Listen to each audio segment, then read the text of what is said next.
মেঘনা নদীর পারে সত্যি ভালো এরকম না। ও ওই আশুগঞ্জ মেঘনা নদীর ইয়ানো যে এটা হইছে এই তো কইয়া তো দিছিস মনে করিয়া। মনে কর আমি তো একজন বড় মাপের কামলা ছিলাম।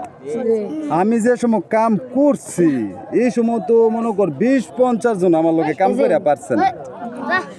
তখন আমি তো ওই পূব এলাকায় গেছি, উত্তর এলাকায় কাম করতাম, কাজ কাম কইরা 2-3 মাস পরে যখন আমি বাড়িতে আইতাছি তখন মনে কর আমরা একটা বড় স্টিমার দেখছি। স্টিমার তোরা দেখছিস ইয়ান থেকে বামনবাড়িয়া পর্যন্ত স্টিমার টালি বড়ই আসছিল। এইটা তো আমি মনে করি কাম করে আইতাছি।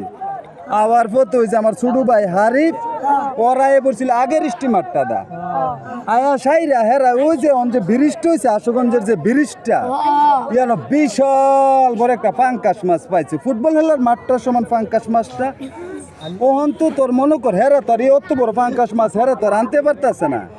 তখন হেরা ই মুড়া 8-10টা জিনজিল দিয়া এই পাঙ্কাশ মাছটারে ওই আশুগঞ্জ ব্রিজটার মধ্যে তালাদা তো পড়ছে যে পিছনে তো দাদা ভাই আইতাছে।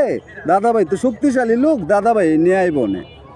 তখন তো আমি তো হেরা তো বান্ধা তো পড়ছে পরজন আমি আইলাম আইয়া তো দি ফুটবলটার ফুটবল মাঠটার সমান একটা পাঙ্কাশ মাছ হেরাতে এসে আমার লাগে তো এসে, কারণ আমি তো শক্তিশালী লোক, আমি তো আনতে হারি বেড়ে গিয়ে আনতে পারবো।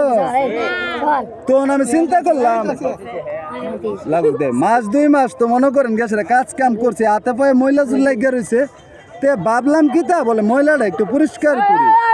তখন যে স্টিমারটা থামাইছে ওই যে আমি হাত পাউডি ধুইছি যে আর আমার শরীর থেকে যে ময়লাগুলা পড়ছে এই ময়লাগুলা পরে তো মধ্যে দেখছেন না যে একটা চোর হয়ে গেছে গা আমার শরীরে তো এটি আসিল।